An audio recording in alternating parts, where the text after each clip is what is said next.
एक सवाल है मित्रों, क्या सोशल मीडिया पर नैरेटिव चलाया जाता है? क्या कैमरे के सामने आंसू बहाकर किसी को भी खलनायक बना दिया जाता है? आज सबूत बोलेंगे, भावनाएं नहीं। नमस्कार, मैं हूं नरेंद्र पांडे। मित्रों, आज का जो दौर है वह सोशल मीडिया का है और यह सोशल मीडिया अब अदालत भी लगाने लगी है। यहां वकील भी उन्हीं के होते हैं, गवाह भी उनके होते हैं और जज भी वही हुआ करते हैं। और हां, फैसले सुनाने में भी कई बार वो जल्दीबाजी कर जाते हैं।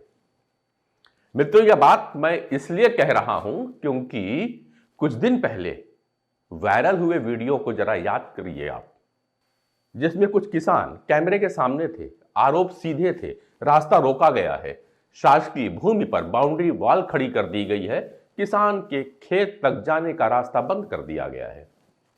लोगों की भावनाएं उफना गई। बाउंड्री वॉल तोड़ी जाए, जमीन कारोबारी ने कब्जा कर लिया है और नाम लिया गया बसंत अग्रवाल का। दो बाउंड्री करके रास्ता रोक दिया है। पहले तो जैसे भी करके आते थे, है ना। अब तो ये स्थिति हो गई है कि अपने जो 18 एकड़ के प्लाट में है वो आना ही मुश्किल हो जाएगा।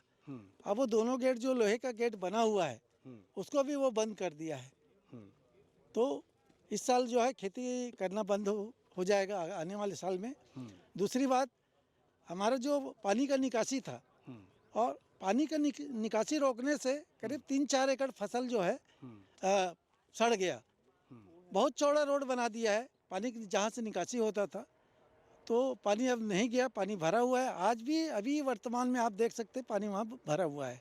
मैं आपको स्पॉट पे ले जाऊंगा, दिखाऊंगा कि कैसे उनने बहुत ऊंचा और चौड़ा रोड बनाया हुआ है और पानी निकासी का कोई उपाय नहीं किया है। सोशल मीडिया जज भी बन गया, जूरी भी, और सजा भी मुकर्रर कर दी। इसके बाद हुई प्रेस कॉन्फ्रेंस, बसंत अग्रवाल सामने आए, पत्रकारों से तीखी बहस हुई, वीडियो वायरल हुए, गुस्सा वायरल हुआ, सवाल पूछे गए, सबूत मांगे गए। मेरा सवाल ये है, वहाँ पर जो प्रकरण हमने देखा है, उसमें मार्गाधिकार, रूढ़िवादी, राजस्व संहिता में सबका अधिकार है कि उनके जमीन तक जाने का रास्ता बाधित ना किया जाए। एकदम मैं जहाँ से गया वहाँ से ट्रैक्टर नहीं जा सकता, एकदम हार्वेस्टर नहीं जा सकता। एकदम इसका उत्तर दीजिए ना। मैं बोलूं भैया, दे दूं जवाब? जवाब दीजिए। अपन यहाँ से मौका चलते हैं, अभी भी उन्होंने खेती की हुई है, 100 फीट का रास्ता है आने जाने की। उनको सिर्फ इसकी निजी जमीन को तोड़ के रास्ता चाहिए। चलिए आप, मैं दिखाता हूं आपको कि है कि नहीं वहां पर रास्ता। और आपके वीडियो में बोलिए कि हम दूसरा पास से आवा था। अगर एक जगह पे 4 किसान है तो आपको एक ही किसान को टारगेट करना है? देवेश भाई, अरे भैया मैं तो पूछ रहा हूं ना, और आपने मेरे नाम से चलाया। मैंने कभी किसान से बात नहीं की। 70 लाख मांगा थे, 80 लाख मांगा थे, मैं कम मांग रहा हूं दादा। एजेंट का मतलब कोई भी आदमी मेरा हो गया क्या? उस प्रेस कॉन्फ्रेंस में मैं भी मौजूद था, मैंने भी वीडियो चलाया और मुझ पर ट्रोलिंग भी हुई। लेकिन पत्रकार का काम ट्रोल से डरना नहीं होता, पत्रकार का काम होता है तथ्य तक पहुंचना। मगर सवाल जो उस हॉल में छोड़े गए वे हवा में तैरते रहे और इसी के साथ कहानी ने यू टर्न ले लिया। अब वही किसान कैमरे के सामने फिर खड़े होकर के कह रहे हैं, हमें भड़काया गया था, हमने किसी को नहीं बुलाया, हमने कलेक्टर को आवेदन देकर शिकायत वापस ले ली है। पत्र में लिखा है कि जिस भूमि की बात हो रही है वह भूमि बसंत अग्रवाल की नहीं है, वह भूमि किसी सोमदत्त मिश्रा की है और उनके खेतों का रास्ता किसी भी व्यक्ति द्वारा रोका नहीं गया है। पहले भी रास्ता था, सब प्रकार का रास्ता था, क्योंकि जो पिछले साल की खेती हुई थी वो कहाँ गया? बगैर रास्ते के हो गई क्या? बेसिक सा क्वेश्चन है, बेसिक सा दिमाग है। आज की जस्ट 1 साल पहले या वही पुराने सीजन में वो कैसे किए? यही नहीं, हमारे पत्रकार साथी हैं, उन किसानों से मिलने गए, प्रत्यक्ष मुलाकात की, उनसे पूछा गया क्या कोई दबाव है आप पर या कोई डराया गया है। कैमरे के सामने उन्होंने वही बात दोहराई जो उन्होंने आवेदन पत्र में लिखी कलेक्टर को। जब आप कैमरे पे हैं, नहीं, हमने किसी को बुलवाया नहीं था, मैंने तो किसी को नहीं बुलवाया था, है ना। और गुलाब सिंह ठाकुर को भी हमने नहीं बुलवाया था, है ना।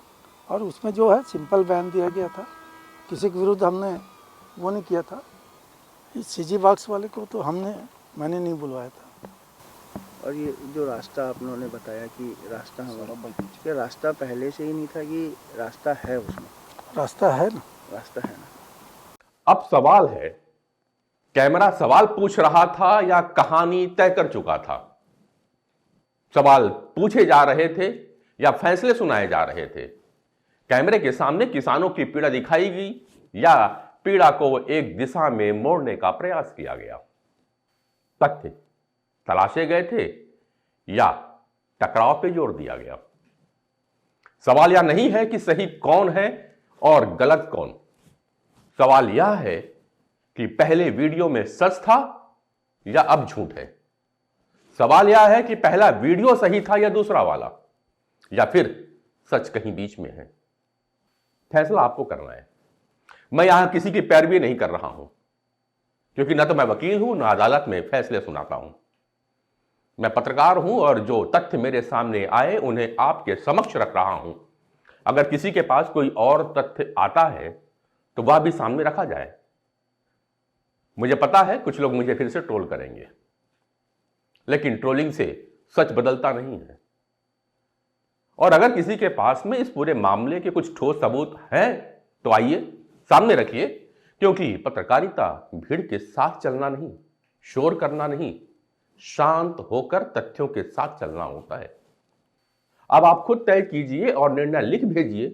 कमेंट्स बॉक्स आपकी प्रतीक्षा कर रहा है। नमस्कार।